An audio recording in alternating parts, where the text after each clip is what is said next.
In the aftermath of Donald Trump's stunning presumptive Republican 2016 presidential nomination, a small group of Never Trump advocates have been pressing forward with an attempt to recruit somebody to run as a third-party candidate. According to the Washington Post, Republicans including Bill Kristol, Eric Erickson, Mike Murphy, Stuart Stevens, and Rick Wilson have been throwing out names.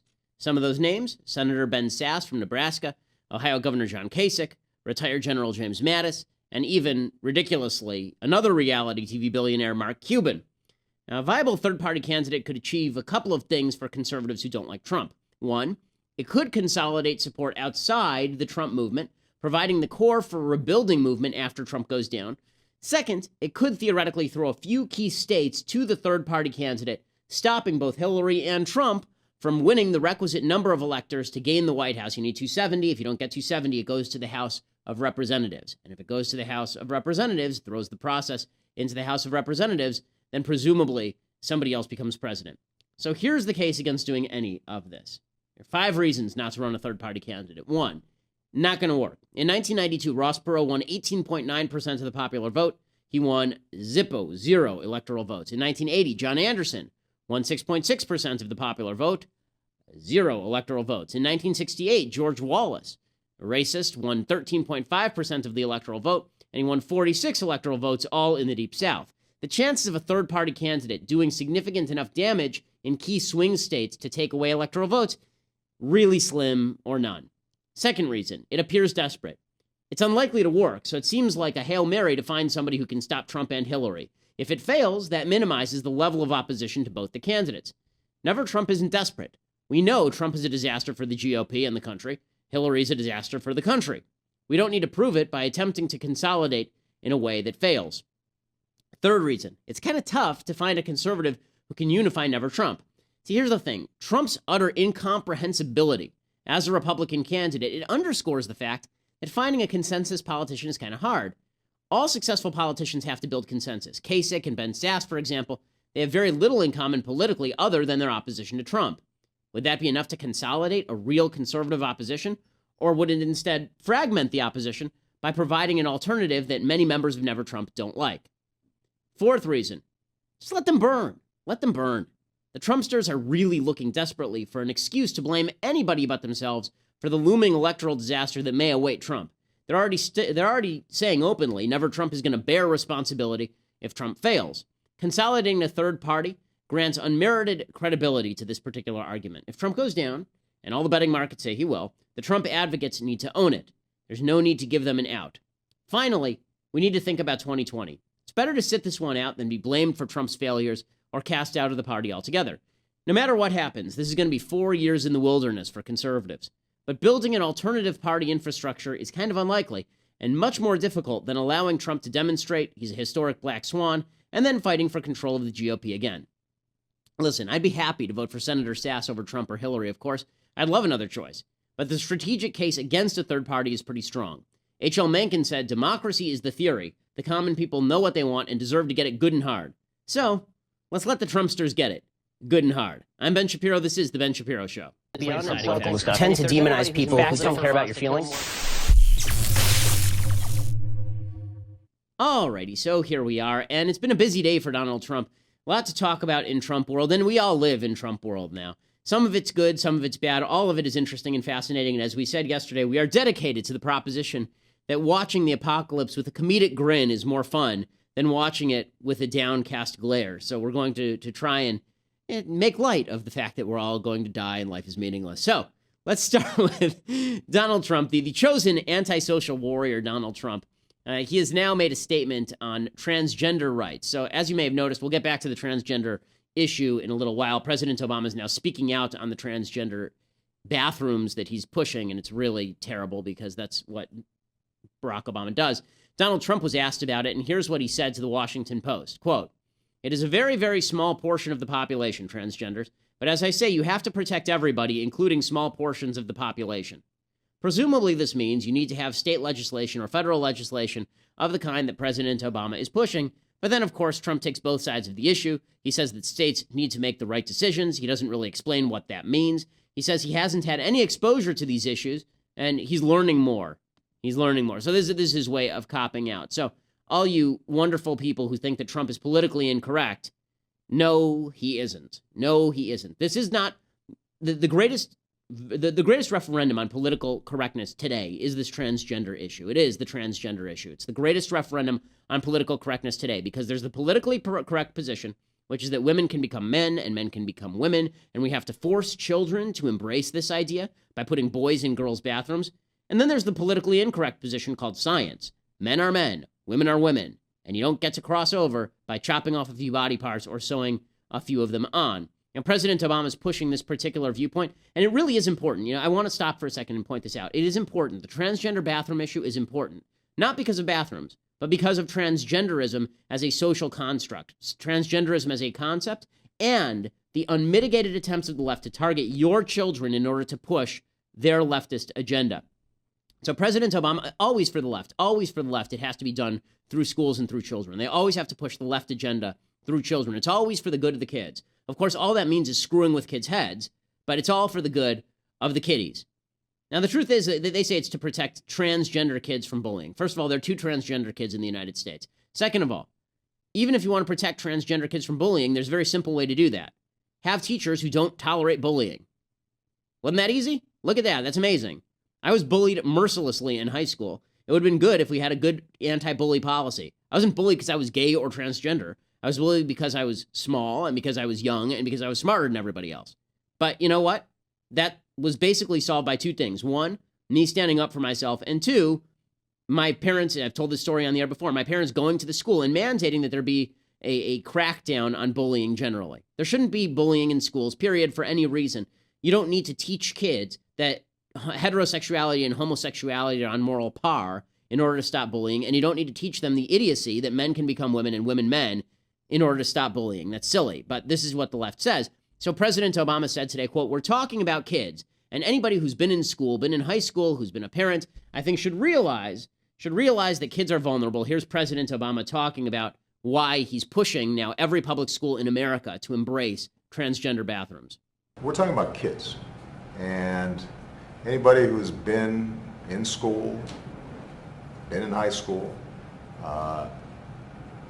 who's been a parent, I think should realize that kids who are sometimes in the minority, kids who have a different sexual orientation or are transgender, are subject to a lot of bullying potentially.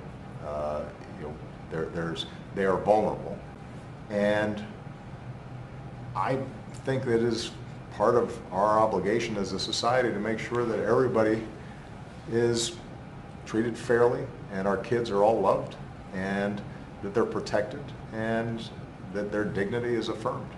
Okay, this is a bunch of crap. This is a bunch of crap for a few reasons. First of all, when he says gay children are being bullied in bathrooms, no, they're not. No, they're not. Nobody knows you're gay unless you say you're gay. Okay, and this idea that there's tons of gay kids who are 7 and 8 years old is also nonsense, but beyond that, this is a straw man. Saying that transgenderism and homosexuality are the same issue, they're not. They're not the same issue by any stretch of the imagination. In fact, homosexuality is sort of destroyed by transgenderism. Transgenderism says gender and sex are completely arbitrary, which sort of defeats the idea that men should only be attracted to men if you're homosexual, right? Why wouldn't you be attracted to everybody? After all, sex is completely arbitrary. Why should there be any distinction whatsoever? But it's a straw man. More importantly, this is really quite despicable stuff. Schools are the bullies here, okay? Barack Obama is the bully. He's saying he has to stop bullying. He has to make everybody feel comfortable. How about the 99.999% of the population in these school bathrooms who feels uncomfortable when somebody of the opposite sex walks in and they're unclad? How about the little girls who don't feel comfortable with a boy peeing next to them in the bathroom? Those people have to be made to feel like bigots and feel uncomfortable. So the bullying thing really goes both ways, but there's a lot less, but let's put it this way. The bullying of transgender kids is a lot less of an issue for our government and our society than the federal government bullying everyone in the United States into embracing the idea that an 18-year-old man walking into a 15-year-old girl's locker room is suddenly okay, which is what he's talking about. There's also something else that's I think worthy of examination here, and that is that this isn't really about protection of kids in any real way. What this really is about is indoctrination and perversion of children. That's really what this is about. The left always starts with kids. Notice, Obama didn't mandate this transgender bathroom nonsense. He didn't mandate this for the U.S. military. He didn't mandate it for federal government facilities. He mandated it for public schools. He mandated it for kids. Why?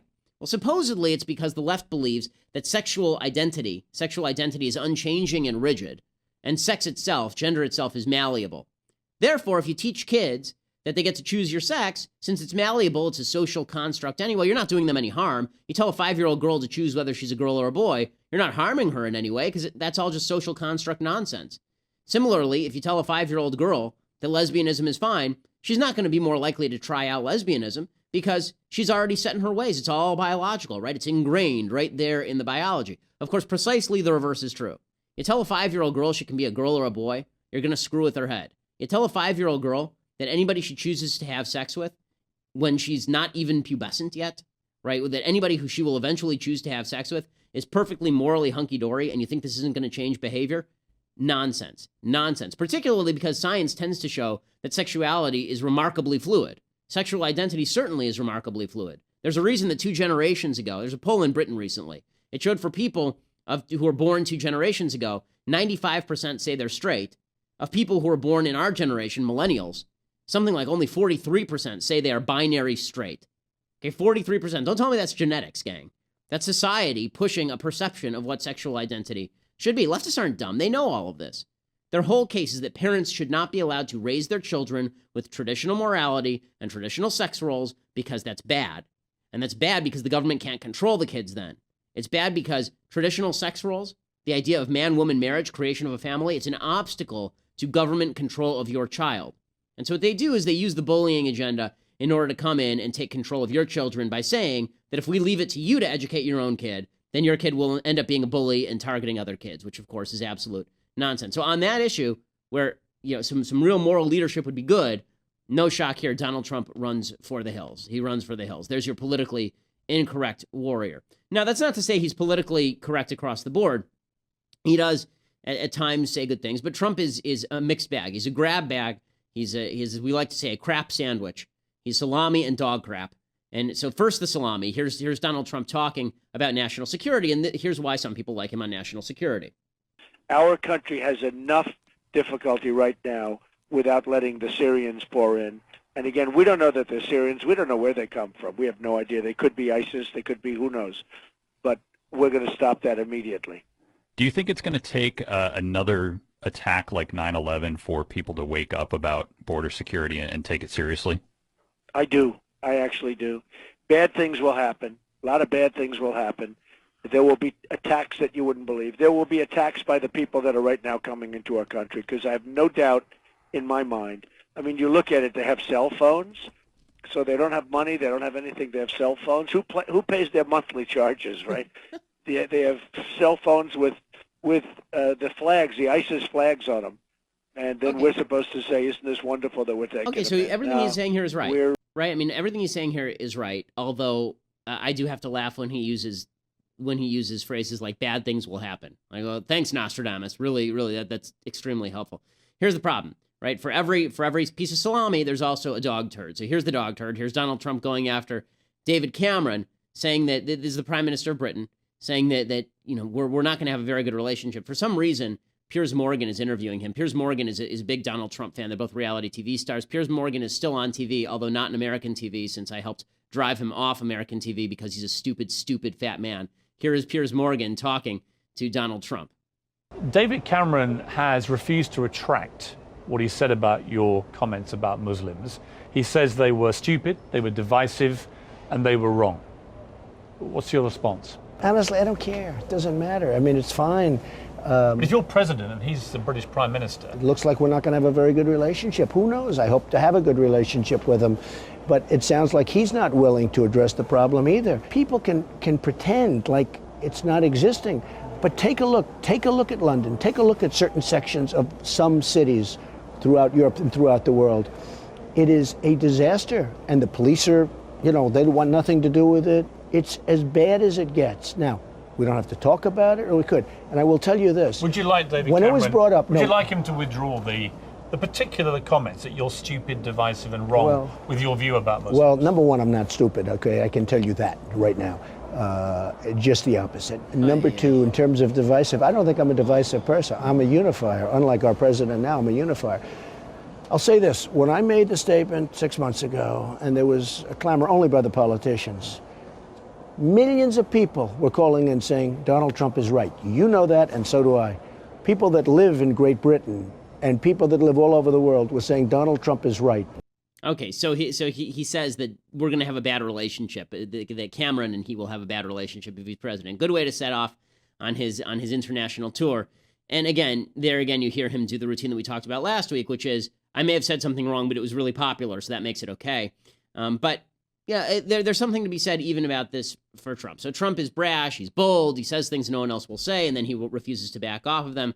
All of that is true. Now, Donald Trump is laying forth his new strategy against Hillary Clinton. And his new strategy against Hillary Clinton is basically to hit her with everything that it's possible to hit her with.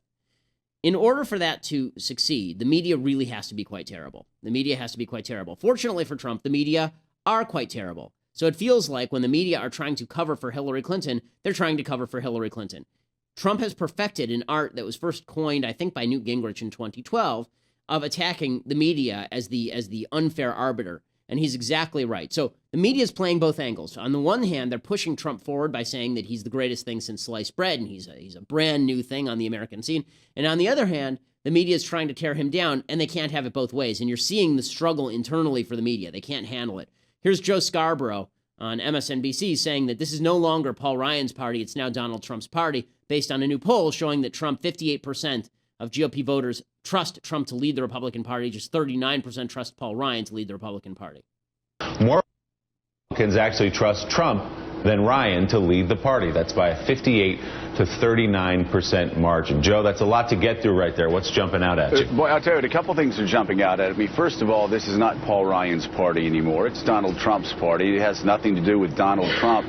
It has a lot to do with where this Republican Party has gone over the past 20, 30 years. Working class voters feel disconnected from Washington, D.C., especially Washington, D.C. Republicans, who they feel like they let them down not only when they ran the deficit and the debt up during the Bush years, but also they elected the Tea Partiers in 2010 to get rid of Obamacare and do other great things that didn't happen. 2014, the same thing happened. So that's the first thing. So this is not Paul Ryan's party. Paul Ryan's policies are not the policies that drive the Republican base anymore.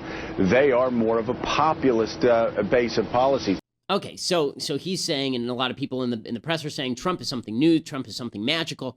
So at the same time they're saying that, they're also trying to tear him down. They're also trying to tear down Trump. So Scarborough himself says he doesn't back Trump for president because of his Muslim policies, which is, of all his policies, if you're going to target one that's truly awful, that one, for me, stacks well behind, let's start a giant trade war that destroys the international economy, and also let's make sure that we nuke Europe. Like there are certain policies that seem to rise above that one in my estimation as far as dangerous. But the media that are building Trump up are also trying to tear him down. So, for example, on Sunday, Chris Wallace on Fox News Sunday, he says to Bob Woodward is of the Washington Post, and there's a report that the Washington Post is going to put 20 reporters on Donald Trump. And here's Chris Wallace asking Woodward about it.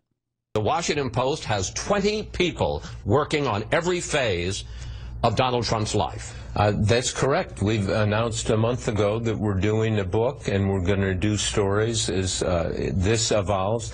The equivalent effort will be made on Hillary Clinton. I mean, it's traditional, and I think particularly in this campaign, which is one of those pivot points in the history of the country, we need to tell people everything we can find out. And that means a massive effort. Are you making an equal effort? Because that's something that we're hearing from folks, an equal effort on Hillary Clinton. You got 20 people on her. Yeah, well, it's not necessarily the number of people, it's who's working on it. So you got smarter people on Hillary. No, but you know, believe me, you know, the goal here is the best obtainable version of the truth. Okay, you can't find out. So they're saying that they're going to try and tear down Donald Trump. The same people who built him up are now going to try and tear him down. This is a giant fail, and you're about to see how big a fail this is. So the New York Times, we talked yesterday about this very silly New York Times piece, long piece, about how Donald Trump was basically a playboy back in the day, and that means that he's a terrible person because he was a playboy back in the day. Now, listen, I'm not a fan of playboys, as you know. I think that does make you kind of gross.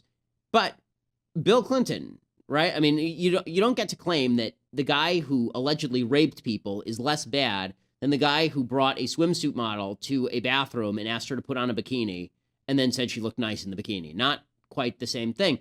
The New York Times reporters have now been ripped by even the women quoted in the story. These New York Times reporters appeared on MSNBC to talk about it, and here they are defending their story.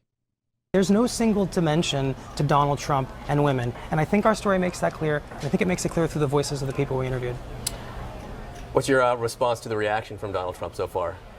Well, we spoke to Donald Trump for an hour and included his voice in our story, and really valued the time that we got to spend with him on the phone. And we believe that, at every opportunity in the story, we gave him a chance to sort of give his side of the story. And we'd be happy to continue talking to him about this. If he wants to get back on the phone with us and chat more about his experiences with women, we'd welcome that. I believe Roanne has asked for an apology. What do you say? I think we really stand by our story. We believe we quoted her fairly and accurately, and that the story really speaks for itself. Okay, so the story speaks for itself. They tried to tear down Trump. Now, here are the women who are actually in the story talking about Donald Trump with Megyn Kelly last night. So at the time, and when your experience with him, did he seem sexist to you?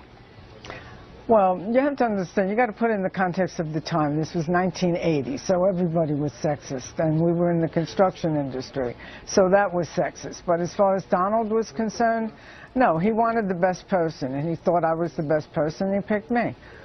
And so the Times talks about a moment that you had with Donald Trump where you started to think he was getting worse in that regard, that he was getting more sexist as the years went on. Yes. Is that true? Absolutely. I mean, I worked for him for a long time, but from 80 to 84, we were very, very close, and we talked all the time, and he never came across as anything but, very, very respectful of women.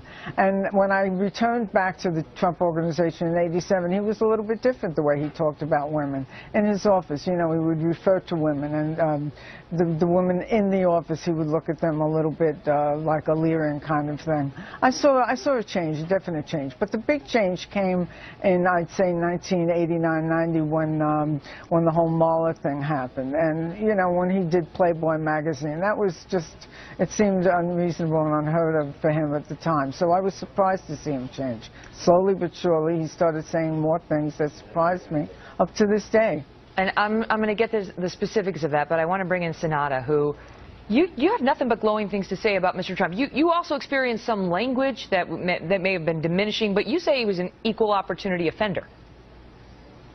Well, listen, he's a businessman, and I know that he doesn't have the greatest history in terms of what he says about many women, but in a professional setting, and I was running 4 different projects in terms of marketing between 2003 and 2007. He was extraordinarily professional. He was very tough, but he was fair.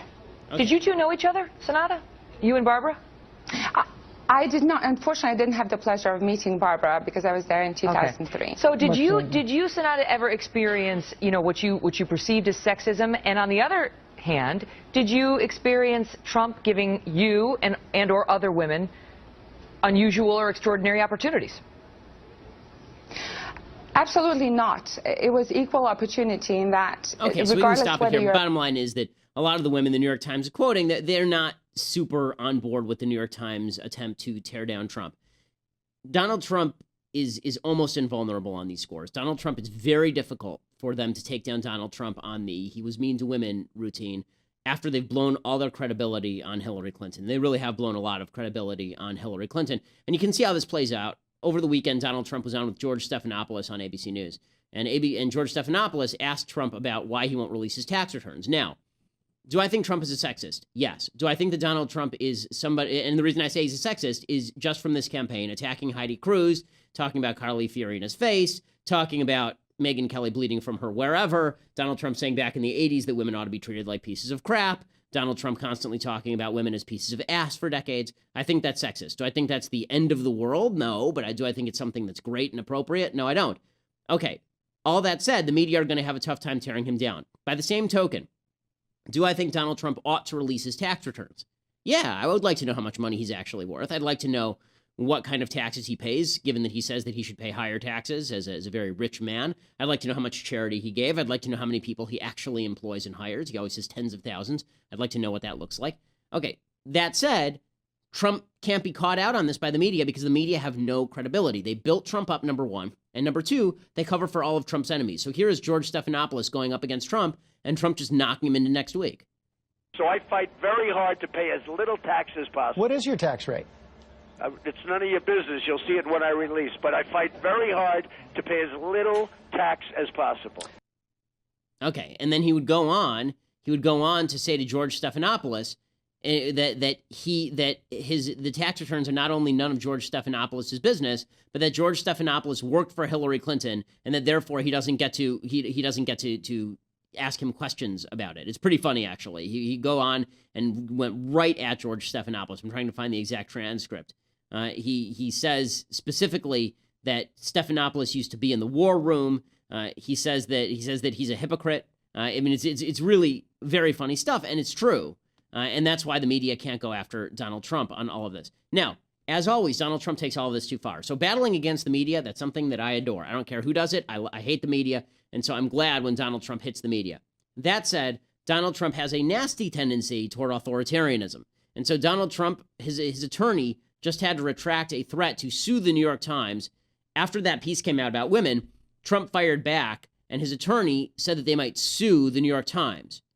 Right? Donald Trump tweeted out, "No wonder the New York Times is failing. Who can believe what they write after the false, malicious, and libelous story they did on me?" Those are all legal terms, false and malicious, libelous. And so Donald Trump says that he might go after the New York Times. Then his attorney has to walk it back. That's not the only time that Trump has targeted the media legally, which is the part where I start to say, well, hold on a second. Roger Stone, who is legitimately one of the worst people in all of American politics, he was on the radio, and he says that if Donald Trump is the president of the United States, he will take control of the FCC, which is an independent agency, and then force the FCC to reject CNN's license for broadcast. So he'll take CNN off the air if Donald Trump is president.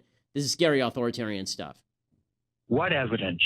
There is no evidence. I believe every one of these women are credible in telling the truth. But you have organizations like CNN, which is not a news organization, but an advocacy group. And if you attempt to discuss this on the air, and I've seen this done with Steve Malzberg and Kurt Schlichter and yours truly, they literally pull the cord on your microphone. They turn you off.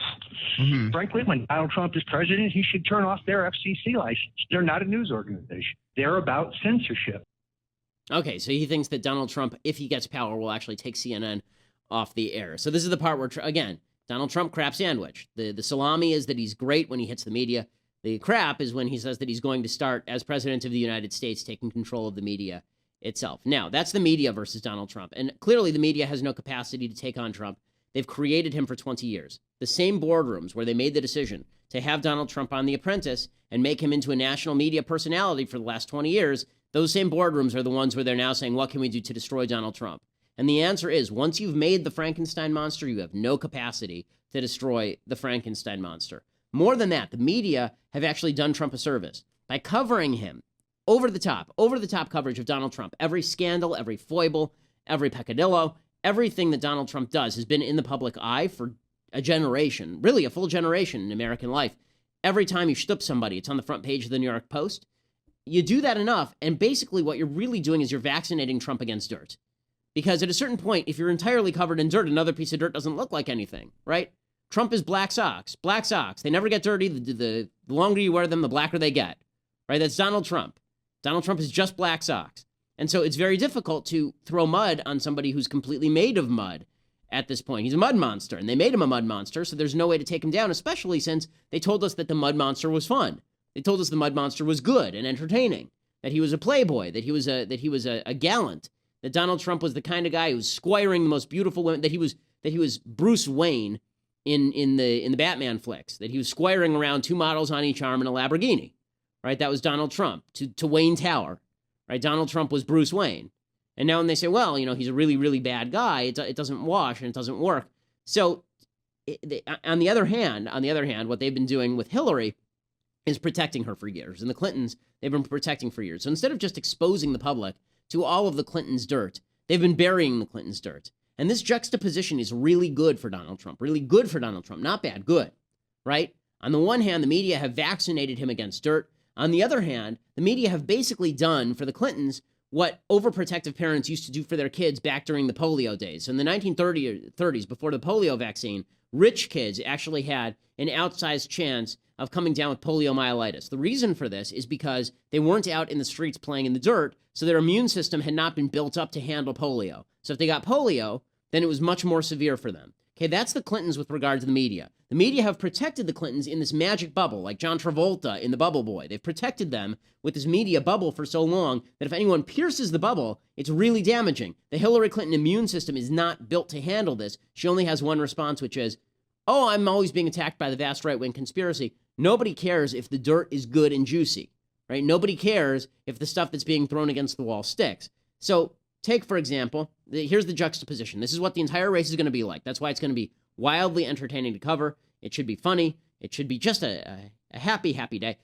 Here's what it looks like from Hillary's got her campaign idea, and her campaign idea against Donald Trump is that she's going to attack him as somebody who's unstable. She's going to attack him as somebody who's dangerous, not trustworthy, and somebody who doesn't know policy. But she's going to start with he's divisive, that he's a misogynist. So here is Hillary Clinton's anti-Trump ad. This was released by Priorities USA. You know, you could see there was blood coming out of her eyes, blood coming out of her wherever. Does she have a good body? No. Does she have a fat ass? Absolutely. You like girls that are 5'1", they come up to you know where. If Ivanka weren't my daughter, perhaps I'd be dating her. I view a person who's flat-chested is very hard to be a 10. And you can tell them to go themselves. Does Donald Trump really speak for you? Priorities USA Action is responsible for the content of this advertising. Okay, this is a crappy ad. This is a crappy ad for a variety of reasons. So, folks, if you can't see it, this is why you need to subscribe to Daily Wire so you're up on the news. Subscribe to this podcast so you're up on the news and you can actually see what we're looking at. It's not just they're playing audio of Donald Trump there. They're also having women mouth what Donald Trump is saying while wearing T-shirts of Donald Trump, which is visually confusing. It's just visually you're looking at this and going, why is this black lady mouthing Donald Trump's words with a picture of Donald Trump on her face, on her chest? Like, it's weird. You got this old woman wearing Donald Trump T-shirt and mouthing Donald Trump's words. I'm not sure what I'm supposed to gather from any of this, right?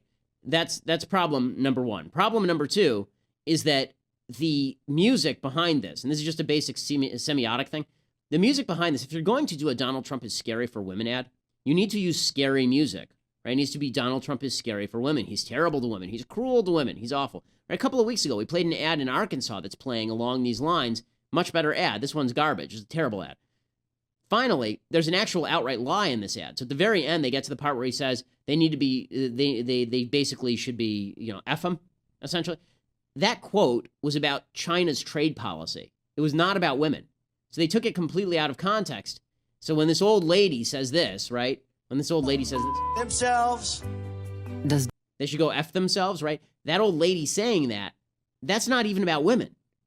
Right? And Trump immediately hits back on that, right? He says, that's not what I said, right? That's not what I said in any way. What he tweeted back was, wow, 30,000 emails were deleted by crooked Hillary Clinton. She said they had to do with a wedding reception. Liar, how can she run? And then she says, the pathetic new hit ad against me misrepresents the final line. You can tell them to go blank themselves was about China, not women. Right? Crooked Hillary Clinton put out an ad where I am misquoted on women. Can't believe she would misrepresent the facts. My hit was on China. Amazing that crooked Hillary can do a hit ad on me concerning women when her husband was the worst abuser of women in U.S. political history. Okay, and this is the part where Donald Trump is going to defeat Hillary Clinton. So Hillary will wheel out all the dirt on Trump, but again, he's black socks. He never gets dirty. The longer you wear him, the blacker he gets, right? When he hits Hillary, Hillary is the bubble boy. And when you hit the bubble boy goes down. So that last tweet there about how her husband was the worst abuser of women in U.S. political history, that's true. That's true. By any stretch of the imagination, that's true. It makes it very difficult to say, oh, it's terrible that Donald Trump said she's bleeding from her wherever, when your husband was literally raping people and you were threatening the rape victims. Makes it real hard. And Trump is not afraid to use anything. And this is the thing. Again, the immune system for the Hillary campaign is gone. They have no immune system, which is why Bernie Sanders is able to just walk in. I mean, he's a weak virus, Bernie Sanders, right? He's not even a solid case of the flu. He's more like a cold. And he's about to kill Hillary Clinton. Right? Her candidacy is going to die at the hands of a 73-year-old, almost inert virus. What happens when there's an actual virus that attacks her in the name of character attacks? So the best tweet that Trump tweeted today was actually none of these. It was Trump's tweet on Hillary's claim that she was going to have Bill handle the economy. So Hillary came out and she said, Bill won't be a member of my campaign or a member of my cabinet, but he will be a member of, he will be the guy who handles the economy, is what he says. He'll be the guy who handles the economy. So Donald Trump rightly tweets, quote, "Crooked Hillary said her husband is going to be in charge of the economy. If so, he should run, not her. Will he bring the Energizer to D.C.?" And for people who don't know what the Energizer is, okay, the Energizer is a reference in Ronald Kessler's book about the Secret Service. It's a reference to Bill Clinton's blonde mistress, who is squired in to Chappaqua every time Hillary Clinton goes out of town. Right? So the implication here, right, Donald Trump is not afraid to just throw the kitchen sink. And by the way, this is great. I love it so much, right? You're talking to maybe the number one anti-Trump advocate on the right, and I love this. This is great, okay? The reason that it's great is twofold. Number one, what he's saying here is exactly correct, okay? If Hillary Clinton is trying to run on her husband's career, why isn't he running? Why is she running? What do they have to do with each other? They don't even like each other. And that's his final point there, which is, look, if we want Bill there, right, and we want a woman who Bill loves, don't bring Hillary. He can't stand Hillary. Let him bring the one he's nailing, right? Let him bring the hot blonde one that they're squiring into Chappaqua. So Donald, this sort of stuff, because here's the thing. Now that he said Energizer, he runs the news cycle, folks. He's big enough. He has 8-point-some million followers. The news cycle will revolve around this kind of thing. So now what do you get? You're going to get days of commentary on what does he mean by the Energizer? What is that? And then you get these charges reviewed, right? Because you need the background, right? I had to explain to you what the Energizer was. So will everyone else in the media. What is the Energizer? Why does that have to do with Hillary Clinton? Why does that have to do with Bill? And Hillary's only response is going to be, it's sexist to make me responsible for my husband's affairs. Well, when you were running the bimbo eruption unit in the White House, it ain't that sexist. So this is all Hillary. Look, here's how Hillary is responding to these sorts of things. She was confronted by a protester, and Hillary looks 2 steps away from death here. And here's Hillary Clinton wearing what appears to be a uniform stolen from Baskin-Robbins. And she's talking to a protester. I think it's in Kentucky. And your governor did such a great job, and your current governor is trying to undo it all. Undo it all. Oh, yes, it is, ma'am. Yes, it is. Yes, it is. Now, you are entitled to your opinion, but you're not entitled to your own facts.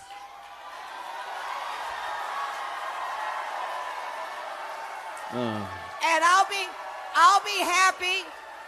happy when I finish talking to everybody else for you to come over here and you can tell me what you're saying, and we can talk and we can hear what's on your mind. But I'll tell you what the truth is, and you know, it's time people stop listening to Republican propaganda. Okay, first of all, so quick note. I used to watch the Behind the Rings of Lord of the Rings, right? And the Behind the Rings of Lord of the Rings, which is my favorite film trilogy. And one of the things that they talk about is how they created the voice of the Balrog. Okay, how they created that voice, how that sound effect was made. And what they did is they took legitimately the sound of a brick, like a gravel brick, like what do you call a cinder block? Like they took a cinder block and they rubbed it against another piece of cinder block really slowly and then mic'd it up, right? So that's how you get that rumbly, gravelly sound. That's also how they created the voice of Hillary Clinton. So when Hillary Clinton speaks, it's actually the voice of the Balrog, except sped up and made incredibly shrill. And yes, it is shrill, folks. Shrill has a definition, and Hillary fits the definition. There are men who are shrill also, but you know that's a whole different category right there. If this is her best shot, like when she gets hit with something, you're not entitled to your own facts. Is there a cliche she won't spout? Hillary Clinton is basically an athlete who's asked after the game if that game went well after they lost by 20 points. They say, well, you know, got to take it one game at a time. I didn't really enjoy. And Trump is the guy who gives the great press conference quotes afterward. It's going to be very difficult for Hillary to fight all of that. And Trump is using the fact that the media have protected Hillary for so long against her. She's not immune to these sorts of charges. In fact, she's precisely the opposite. She's very vulnerable to them. Okay, time for some things that I like and some things that I don't like. Okay, so things that I like. Somebody emailed me and made me aware of this channel on YouTube called Ben Shapiro Thug Life. And I have to admit, I laughed really hard when I saw this. This is a clip of me. I'm trying to remember which school this was. I think this is Virginia Tech, I think. I was speaking at Virginia Tech, and I was confronted by someone who disagreed, and you'll see how it goes. And I'll describe it to you if you don't subscribe. But again, subscribe, folks, so that you'll get the joke. It's very difficult for me to see how it's not a privilege to get a lower score on the SAT than the Asian guy who's living in exactly the same circumstance. He gets penalized 50 points. You get 230 points on the SATs. That is definitionally a privilege. So there's one. Do you disagree? Yeah, but I don't want to take up everyone's time, so I'm just going to let.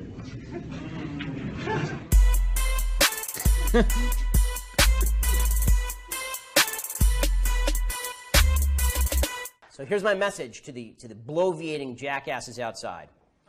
Toughen up, you spoiled brat snowflakes, if you actually want a better world. I don't think that killing babies is the solution to you making bad sexual decisions. If you're going to say mothers are forced to be parents, should you then also incite like laws or something like that, since you're going to force these women to be parents, that all men to be fathers? Well, and there already are. It's called paternity tests. They're not fathers, tests. so should they walk out and leave their kids, and then you have this as these sites? Yes, absolutely. I'm in favor of that. It's called marriage, and the left undermined it. It was awesome.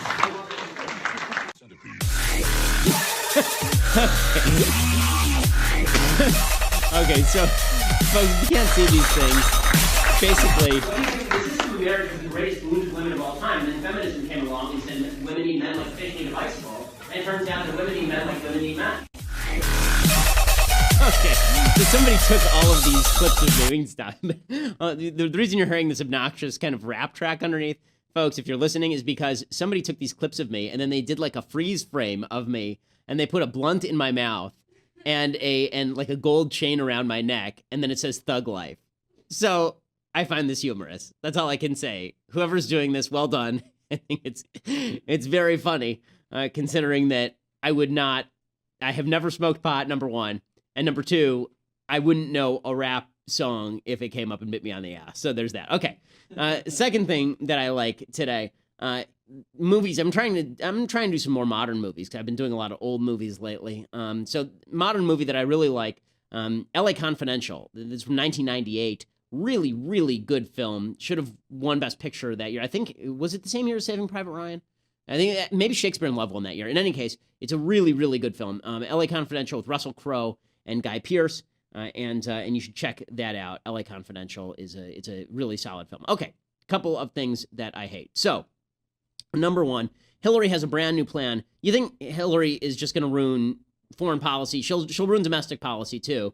And one of the problems with the economic collapse, one of the reasons we had an economic collapse, was because of the politicization of our economic system via the federal government. So the subprime meltdown, the subprime crisis, was caused in part because the federal government felt that minorities were being systematically discriminated against